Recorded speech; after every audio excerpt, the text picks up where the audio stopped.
it's Ginger. I am here with another music review. Sorry I didn't have one last week. I had a problem with one of my videos that I had posted last Monday and it threw me all off. I was then no longer in a mindset to record a video. I have to have a clear head with no other issues to be able to record a video. Especially a review, because I don't want any outside things influencing what I might say about a piece of music, because that's not fair. This week we are reviewing Jack Ingram Midnight Hotel.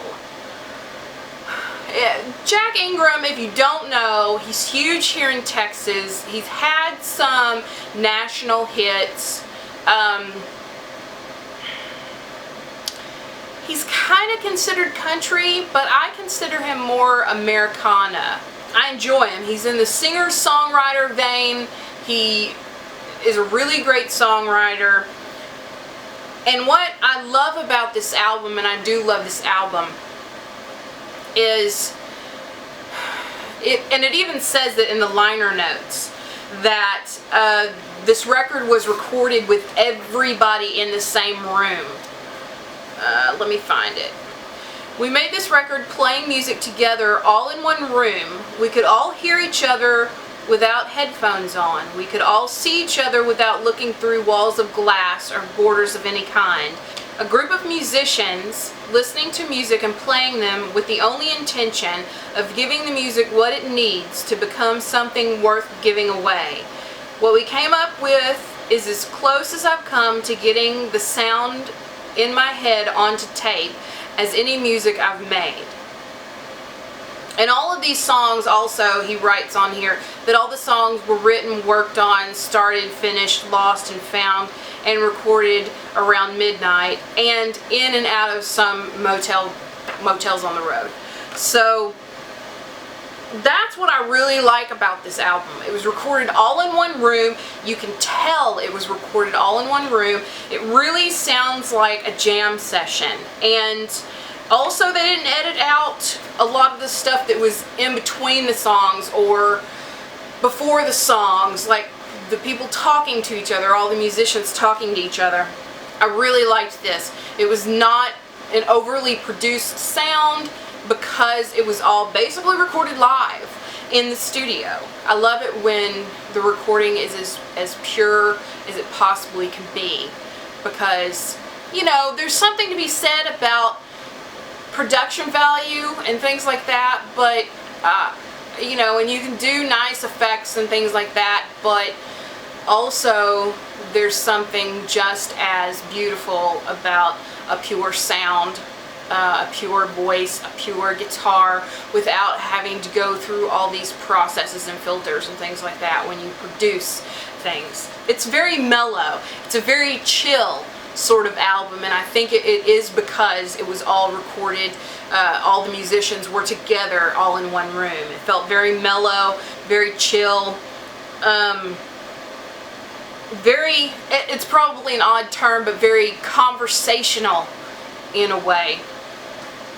But let me tell you some of my favorites on here. I Feel Like Drinking Tonight is a really good song.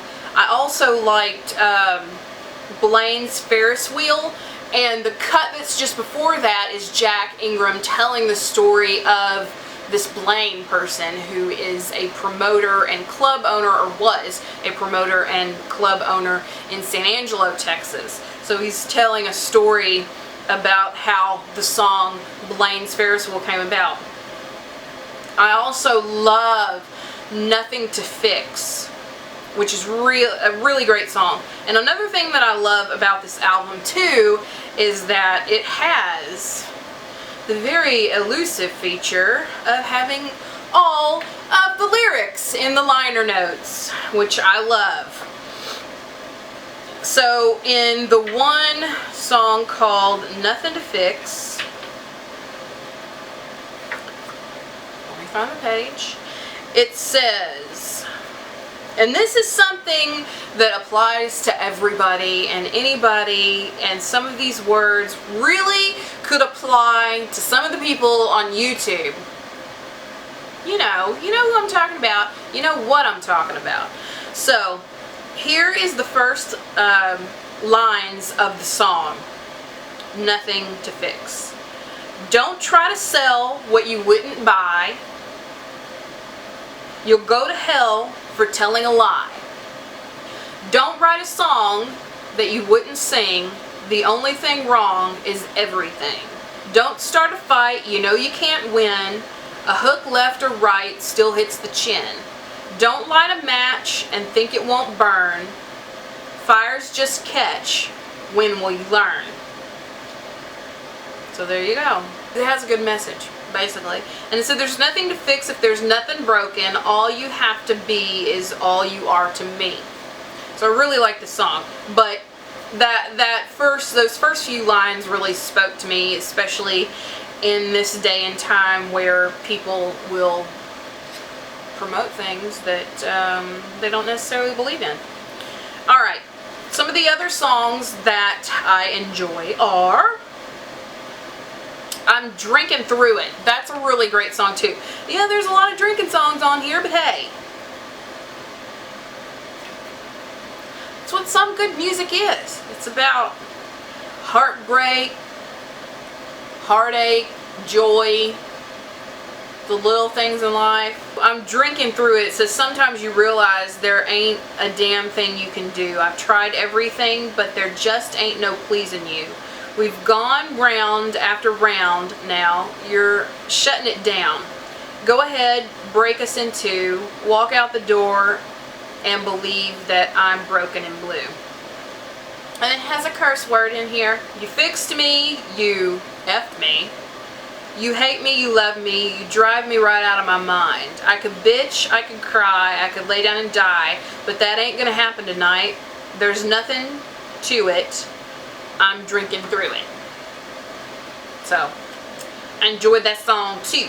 It's a really good sort of, it kind of has that feel of an Irish drinking song, if you know what I'm talking about. That sort of, you know.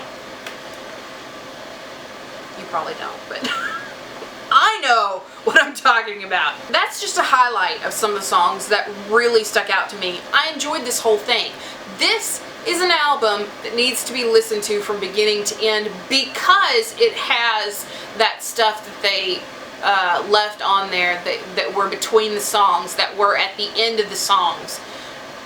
When the music ended and somebody says something, you know, and it's really interesting. Really interesting. And I loved the story that he told, which is called The Story of Blaine, before he goes into Blaine's Ferris wheel. That was really enjoyable. I love those kind of songs because when I was in art school, I had several teachers who were musicians, and they would sometimes tell stories about different people they met, especially famous people, legendary people that they had met. I can sit there and listen to a musician tell stories about that kind of stuff all day long. So, pick it up. Jack Ingram, Midnight Motel. It's really, really enjoyable. It's a great, great album. Very, like I said, very chill, very sit back in the dark with your bottle of wine sort of thing. So give this a thumbs up if you enjoy these reviews. Don't forget to subscribe if you haven't already so you can come back and sit for a spell, and I'll see you in the next video. Bye.